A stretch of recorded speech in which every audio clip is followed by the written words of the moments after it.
Purpose-built for us. They began construction on it in 2002. We moved in 2004. And the building is meant to evoke a Baroque-style palace. So all of our chandeliers are Czech crystal. Our baby grand piano is also Czech made. It's a Petrov piano. And we have crystal chandeliers and a baby grand piano on all 3 of our floors. Wow. Yeah, so we're going to head over here to our president.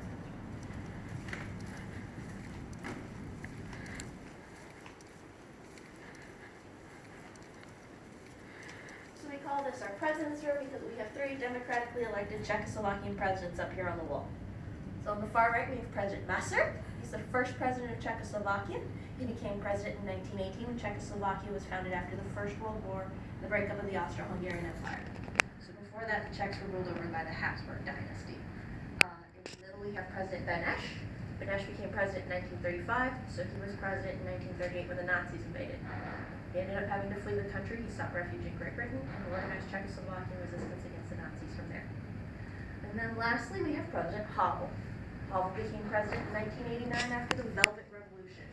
That was where through nonviolent protests, the people of Czechoslovakia kicked out the Soviets, got rid of communism, and brought back democracy.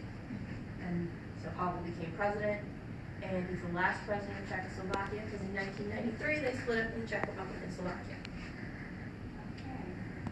That's called the Velvet Divorce. Yeah. So we have a map right here of the Czech Republic and its modern borders. The capital of Prague here, Praha in Czech, of course. And then down here we have Brno, which is your second largest city. And the country is made up of 3 historical regions. So in the west you have Bohemia, in the east you have Moravia, and a little bit up here is Silesia. The majority of Silesia is part of Poland today. And most of the Czechs who settled in the state of Texas came from the Moravian region. So a lot of what we have here in the museum tends to be kind of just heavily Moravian because that's what people donate to us. Okay. So here's some different examples of Czech pottery here. You see a lot of bright colors and flowers in Czech folk art in general. We also have pretty. Yes. The dolls here wearing the traditional Czech costume, Kroj. We'll discuss the Kroj further when we go upstairs. This is where we have our main collection of full-size Krois, but I just kind of want to point out what those are. And he was an early Christian ruler of the Czech people. And what was his name again? Wenceslas is how Wenceslas, we call him. sure. That's how we call him in English. In Czech, it's Václav. Okay. His Latinization does a weird thing to names. Okay, sure. So he was Duke of Bohemia in the early 900s AD. His grandparents were the first ones in his family to convert to Christianity from paganism. And he was educated by his grandmother, Saint Ludmila. And she was supposed to be very, very zealous and very, very pious also. She's also a patroness of the Czech people. And so he supposedly took a vow of virginity. But in ruling his duchy, he made some political decisions his younger brother disagreed with. So his younger brother did the sensible thing and assassinated him. Like you do. So he is a saint and a martyr, and his brother is known to history as Boleslav the Cruel. Because history frowns on that kind of thing. So historically, the Czechs have been largely Roman Catholic, although they're one of the least religious countries in the world. We have 2 copies of the Bible up there in Czech. We also have a copy of the Torah in Hebrew and English, and then we have a Czech hymnal here.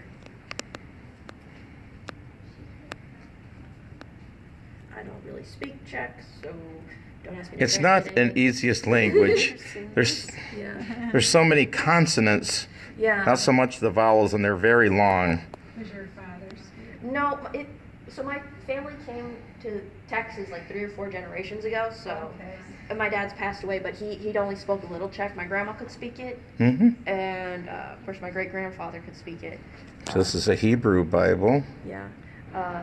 My dad used to say that his grandfather tried to teach him how to say, "I want to kiss a pig" in Czech. So... But I know like a few words, like really the only word of Czech I heard growing up was pupak, which is belly button. Oh, okay. Repeat that one more time. They're Saints Cyril and Methodius. Okay. And they're called the Apostles to the Slavs. Okay. And they lived kind of like the mid to late 800s AD. Okay. And in those days, a really powerful political entity in Central and Eastern Europe was the Kingdom of Great Moravia, sometimes also called the Great Moravian Empire. And the king of Great Moravia wanted to have closer ties to the Byzantine Empire.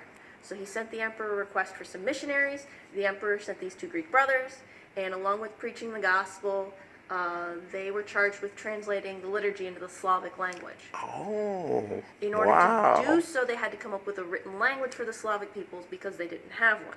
So they're credited with the creation of the first version of the Cyrillic alphabet. Wow. Yeah. Wow. And the That's huge. Yeah, an Old Church Slavonic is what the language is known as. Old today. Church Slavonic. Okay. Yeah. Who do we have here? This is a former bishop of the Diocese of Galveston, Houston, who was of Czech descent. His name is Bishop Okay. Markovsky. He was bishop, I think, from like the mid-60s to the mid-80s. Okay. Yeah.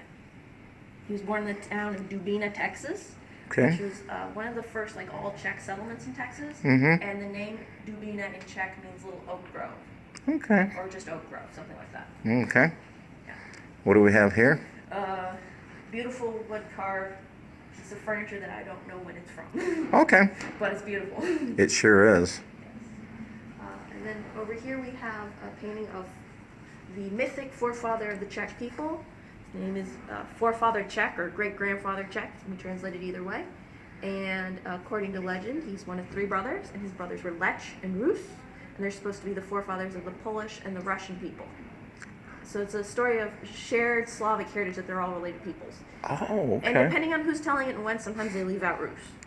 Right. Like one of the Yes. brothers of the Yes. That's the Rushkis. Right.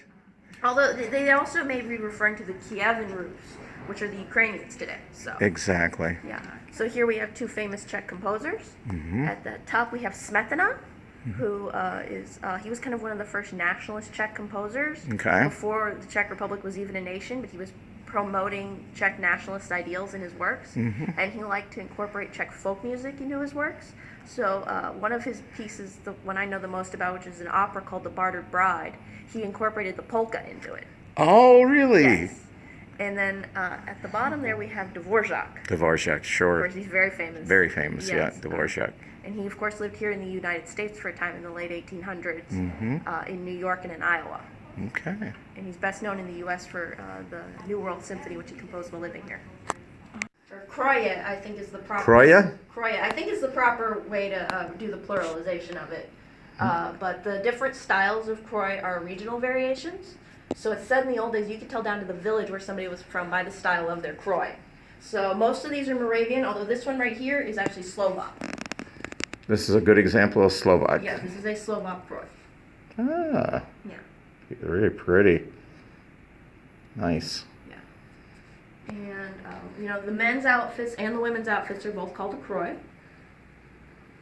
And traditionally they'd all be hand embroidered.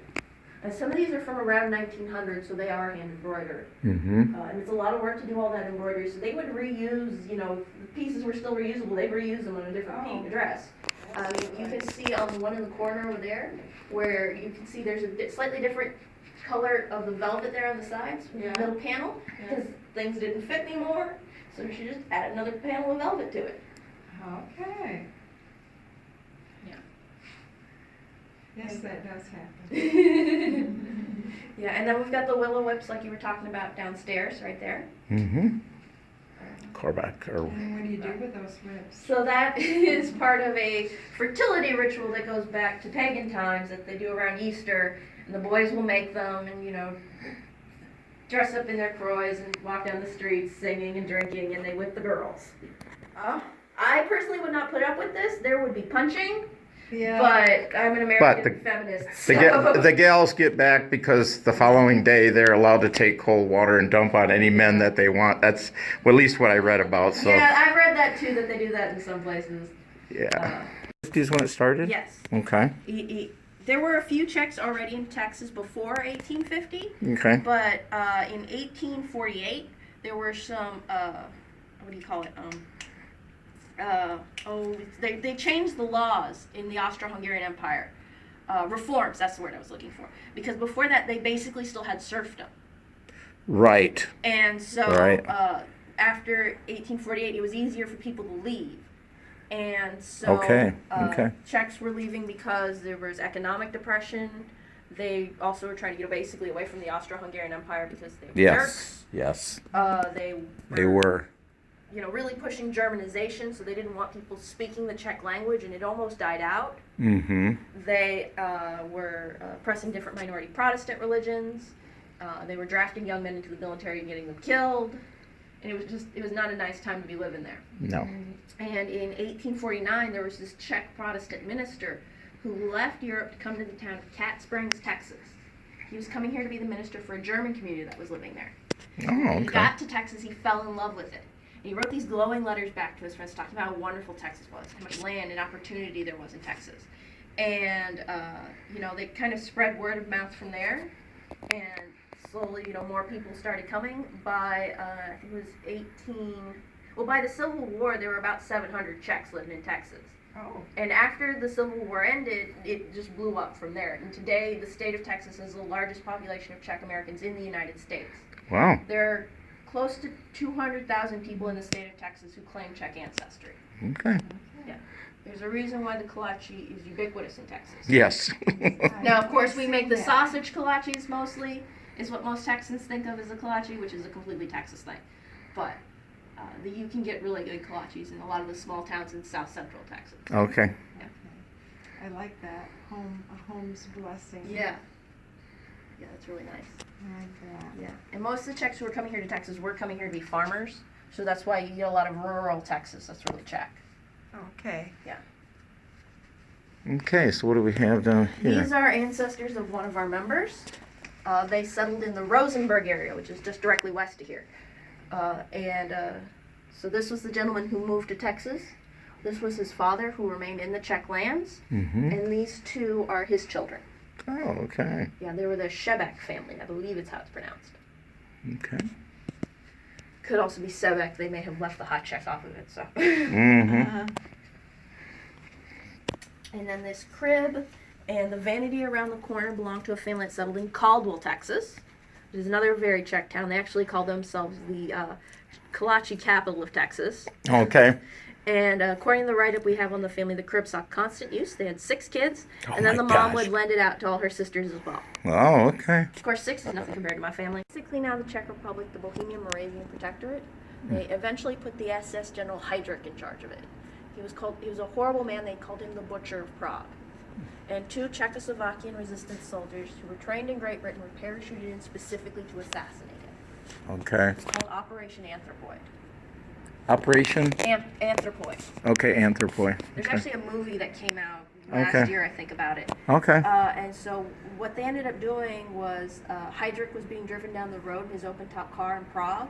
He slowed down to take a turn. One of the soldiers stepped out in front of the car, pulled his gun up, pulled the trigger, and the gun jammed. So it's chaos. They ended up throwing a bomb into his car. It was basically a landmine that they turned into a grenade, and they blew him up. And he didn't die right away. It took him several days to die. He finally died of sepsis. Okay. And the two soldiers were quickly hunted down and killed by the Nazis, but they were looking for the people who helped them because they'd been in the country for a couple of weeks. Okay. And the Nazis heard that they had received help from the village of Lidice. Lidice had nothing to do with it. There's this little tiny village north of Prague. But the Nazis, they really just wanted, retribution. They wanted to make an example. Yeah. So they shot and killed all the men over 15.